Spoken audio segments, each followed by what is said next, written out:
आज की कहानी सैलरी। घर में सबको आदत पड़ चुकी थी कि महीने की पहली तारीख आते ही बहू मीना अपनी सैलरी सास के हाथ में रख देती थी। ना किसी ने कभी पूछा, ना मीना ने कभी बताया कि उसके खुद के खर्चे कैसे चलते हैं। बस शादी के बाद से यही नियम बना दिया गया था कि बहू कमाती है तो घर में देगी ही।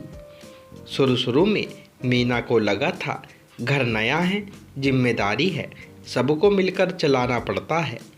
लेकिन धीरे धीरे उसे समझ आने लगा कि यह जिम्मेदारी नहीं, आदत बना दी गई है।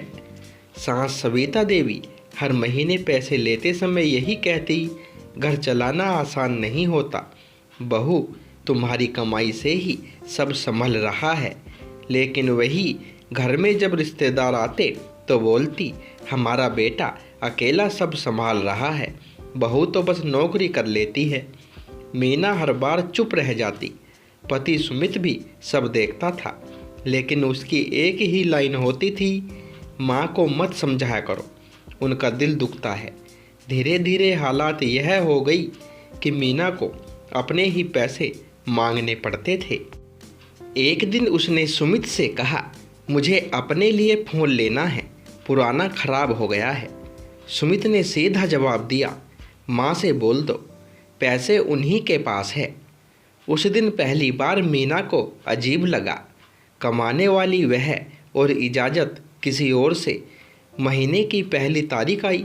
सविता देवी सुबह से ही बैठी इंतज़ार कर रही थी। मीना ऑफिस जा ही रही थी, तभी सास ने आवाज़ लगाई, बहू आज सैलरी आई होगी, शाम को देते जाना।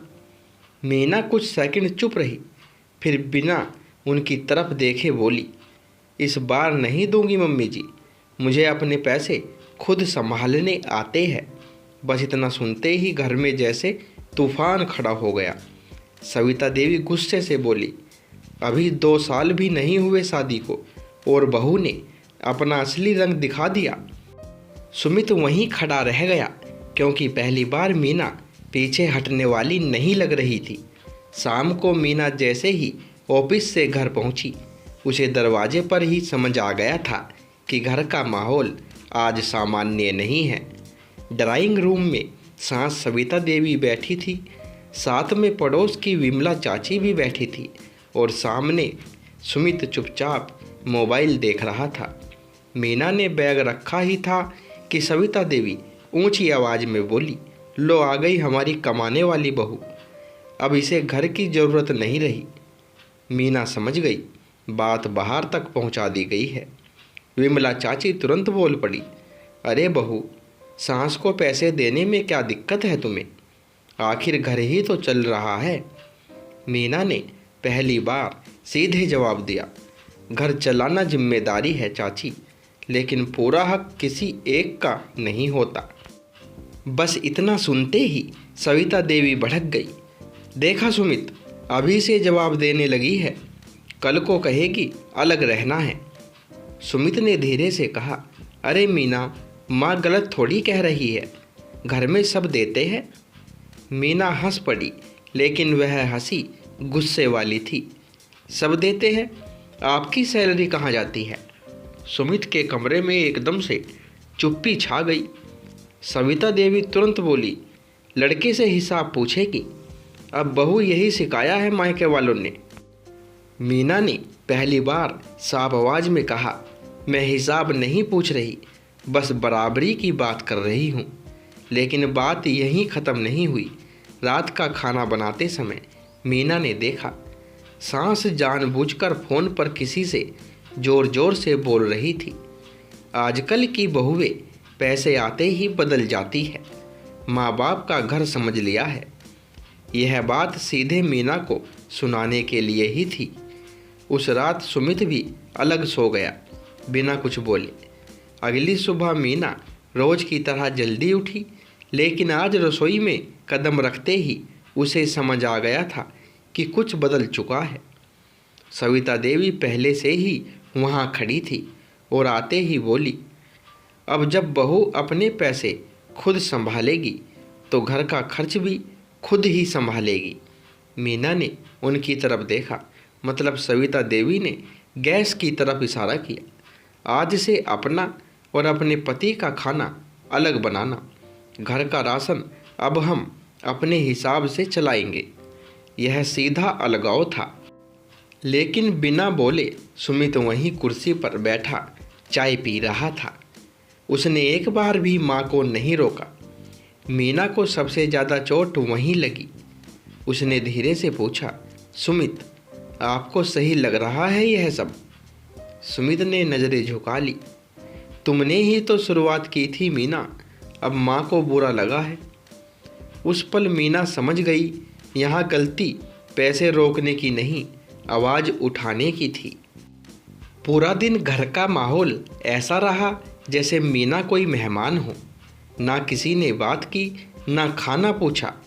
शाम को जब वह ऑफिस से लौटी तो देखा सास पड़ोस में बैठकर कह रही थी, हम तो बहू को बेटी मानते थे, लेकिन इसे तो बस अपनी कमाई प्यारी है।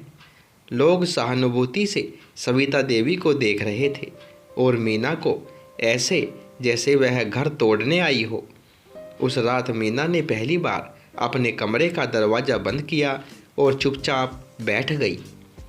उसे समझ आ चुका था, इस घर में बहू की इज्जत उसकी कमाई से थी, उससे नहीं।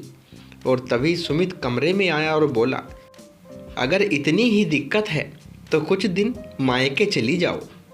यह सुनकर मीना के अंदर कुछ टूट सा गया, क्योंकि अब बात पैसे की नहीं रही थी और उसे धीरे धीरे इस घर से बाहर किया जा रहा था। सुमित के मुंह से मायके चली जाओ सुनकर मीना कुछ देर तक उसे देखती रह गई। उसे उम्मीद थी कि शायद वह गुस्से में बोल रहा होगा, लेकिन सुमित बिल्कुल शांत था और जैसे कोई सामान्य बात कह रहा हो।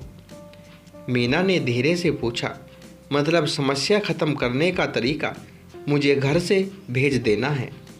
सुमित ने थके हुए अंदाज में कहा, घर में रोज़ तनाव रहे उससे अच्छा है थोड़े दिन दूर रहो।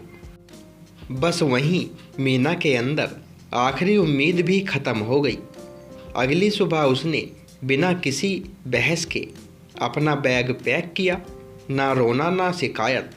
सविता देवी दरवाजे पर खड़ी ताना मारते हुए बोली, गुस्सा ठंडा हो जाए तो वापस आ जाना, घर ऐसे नहीं चलते। मीना पहली बार पलट कर रुकी। उसने सीधे उनकी आंखों में देखकर बोला, घर पैसे से नहीं चलता मम्मी जी, साथ से चलता है, और यहाँ मेरा साथ किसी ने नहीं दिया। सुमित चुपचाप खड़ा रहा जैसे हमेशा रहता था। मीना दरवाजे से बाहर निकल गई।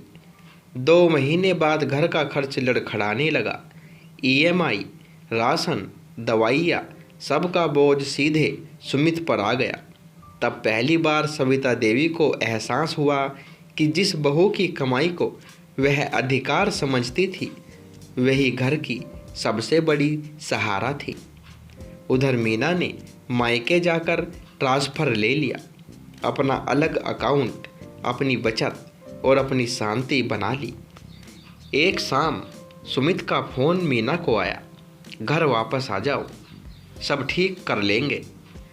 मीना ने शांत आवाज़ में कहा, मैं वापस तभी आऊँगी जब मुझे बहू नहीं इंसान समझा जाएगा, और अगर वह नहीं हो सकता तो अब मैं वहीं ठीक हूँ जहाँ मेरी कमाई नहीं, मेरी इज्जत मायने रखती है। फ़ोन कट गया और उस दिन पहली बार इस घर में सबको समझ आया कि बहू के पैसे रोकने से घर नहीं टूटा था, बहू की इज्जत रोकने से घर टूटा था। तो दोस्तों, कहानी पसंद आई हो तो वीडियो को एक लाइक और शेयर अवश्य करें, और चैनल पर पहली बार आए हो तो चैनल को सब्सक्राइब करें। धन्यवाद।